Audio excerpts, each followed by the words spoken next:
I made a pretty cool song that I'm really happy with. It's kind of like indie house. It's very vibey. I don't know really how to explain it, but I'm gonna show it to you and then show you how I made it. This should be a pretty simple, straightforward video. Let's get right into it. All right, we're going to preview the second drop since that has all the elements in it, and then I'll go over how I made it.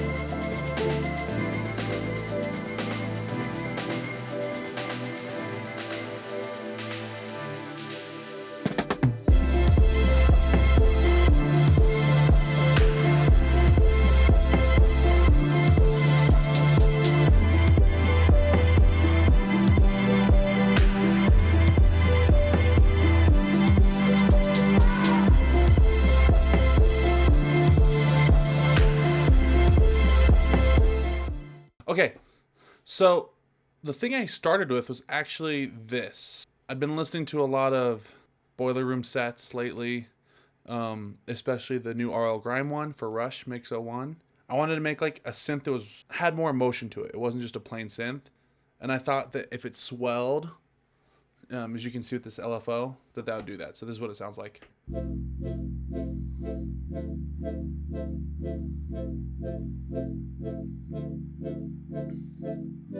So that is actually like where this song started. The song started from that. Then I used a labs layer. There's this one called, if you filter by experimental and then go to Earth Siren Song's Earth Sign, that is just like my favorite sound. It sounds so incredible. So that's this.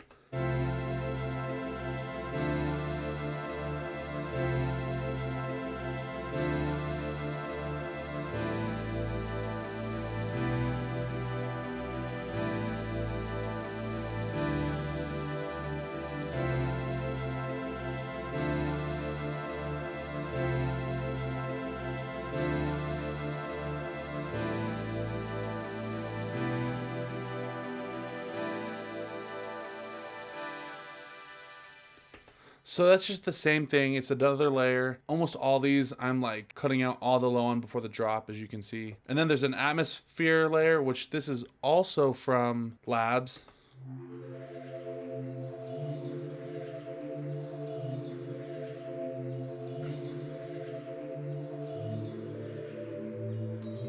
So this is the organic textures, wind and birdsong.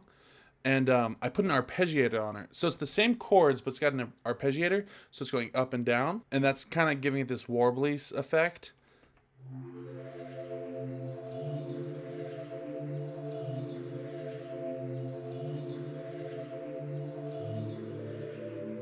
And I think that does a lot for the building the atmosphere. So that's originally what I had. I know there's one more layer. I'm going to go over that. That's originally what I had for this. So then the idea was just heavy side chain. So I went on Splice and found some drums.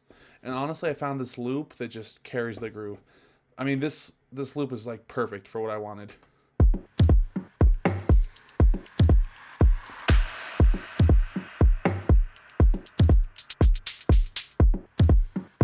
Very funky.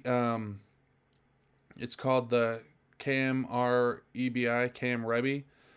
RHS 10 120 drum loop moonwalk. If you are interested in using it, it's on Splice. So if we go to the original two layers I had, this is what you get.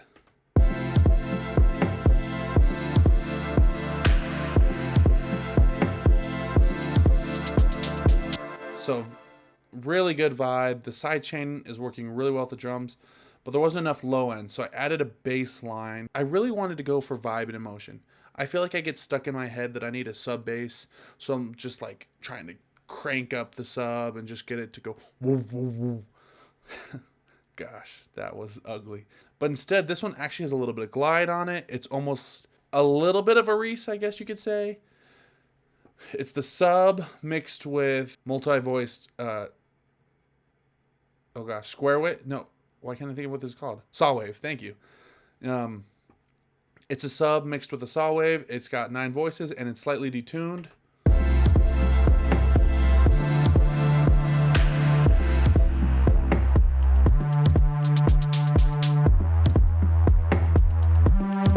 So you can kind of hear it also has that glide. It's really doing a lot to fill up that low end.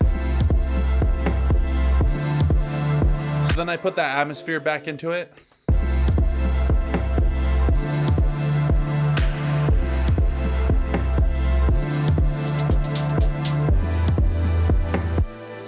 And at this point, I was already like so happy with it. And normally I would probably stop because I get lazy or I'm just so excited. But I decided to add more elements because I just wanted it to be good. So next that came in was actually this vocal sample. I just searched Vox and did one shots in Splice, and I got this.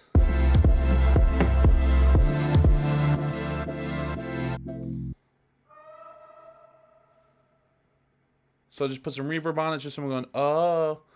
Again, I could have done this myself, but I was just experimenting with what I found. And the reason it's panned slightly to the left is because I added some strings, and the strings go a little bit to the right.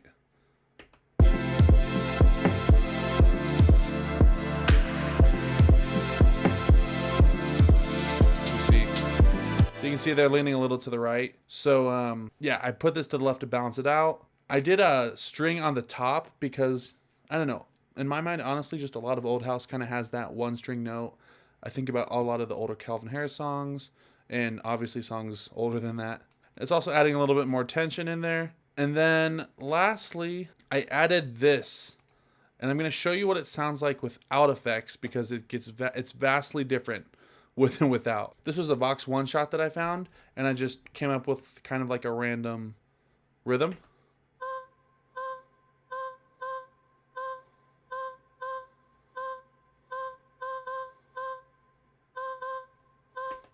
And then I put a lot of effects on it, including autochroma, which I just made a video about using autochroma, and I love it.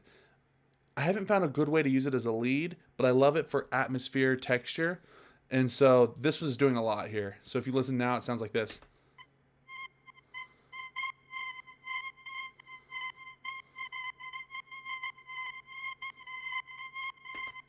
I mean, it's a completely different sound now.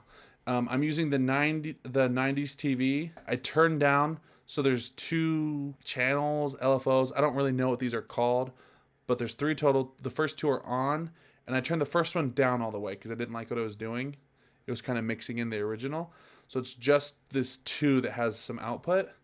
And then I put a Kickstarter on it and sidechained it to give some rhythm back. And it does a lot to fill up the high end and give energy. One last element before I play it again. This, because it kind of felt like groovy and I don't know, just vibey, I decided to add in this elephant noise before the 8-bar loop. It just adds this cool texture. So now if we listen to it, you get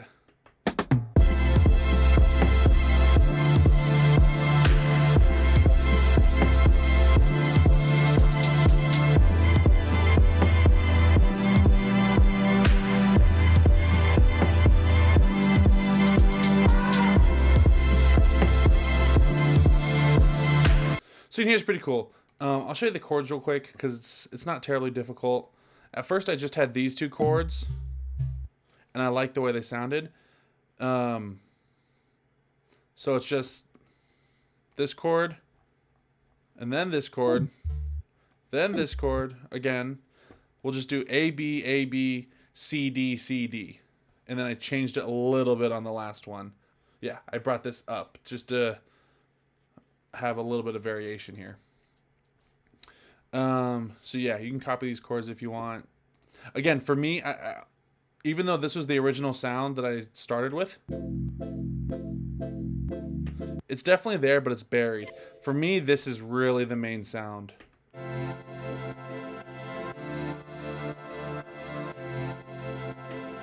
And again, it's just that Sirens Earth song. What I'm doing though, however, to try and match this LFO, I'm using a Kickstarter on it for the drums. But what I did, and this is probably a dumb solution, so if you have a better one, let me know. I added the serums effect, and then I put a similar LFO assigned to the gain for the EQ for the low and the high end. So that's what's creating that fluttering, that swelling.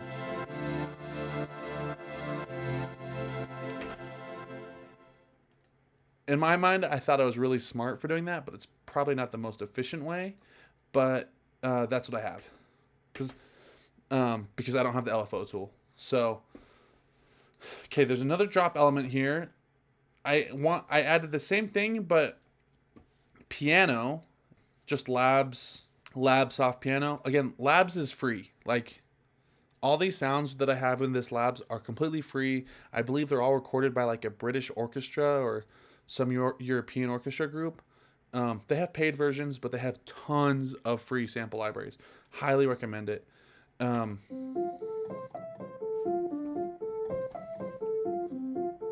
as you can hear, it's kind of choppy.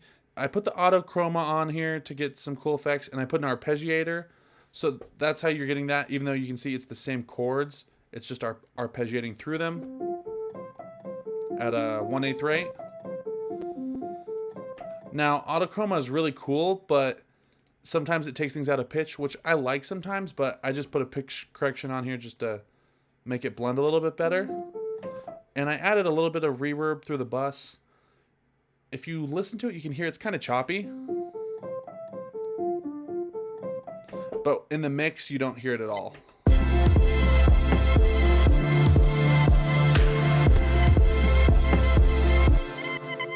Meaning you don't hear that it's choppy. It sounds full. So I'm happy with that. And then I wanted a different breakdown. I really like breakbeat drums.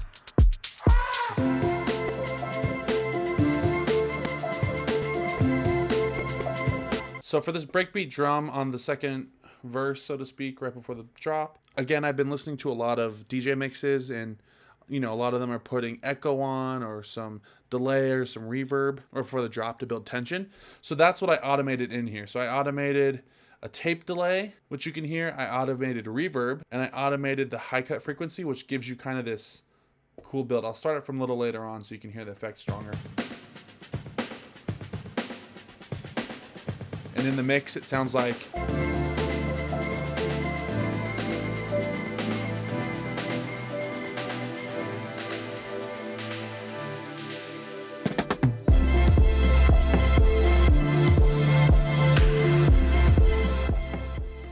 and then the second drop is obviously, it's the same thing.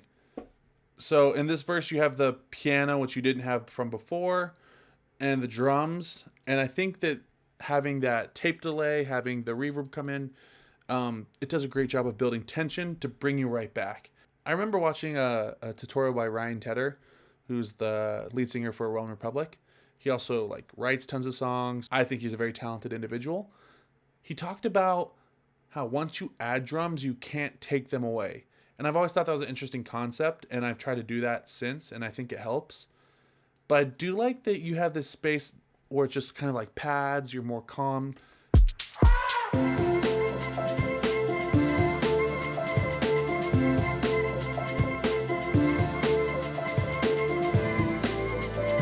It's kind of like you're in a flow state, you can think. I really wanted something you could vibe to. So I made this, and then the last drop has all the elements coming at once, whereas this one, the piano comes halfway through. And then I just have your basic outro, sounds like this. So you have the strings here.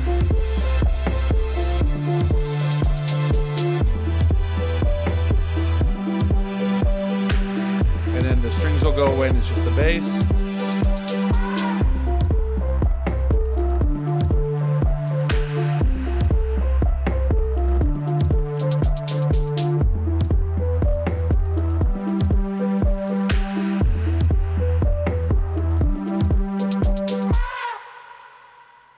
And the idea was just to make it DJable more than anything.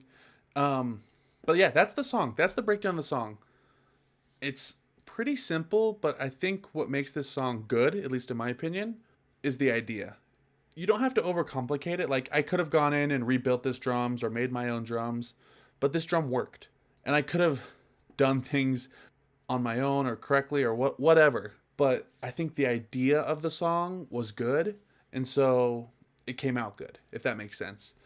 It doesn't have to be overcomplicated. You don't need 1,000 layers to achieve a sound if it doesn't require that.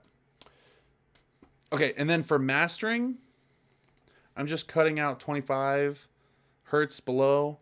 Again, I think I mentioned this in a previous video, but I saw deadmau5 talk about this, how everything under there is muddy and it ruins the mix. And even though I can't hear it, I don't know how to explain it, but everything feels better. Everything fits better when you cut that little bit out.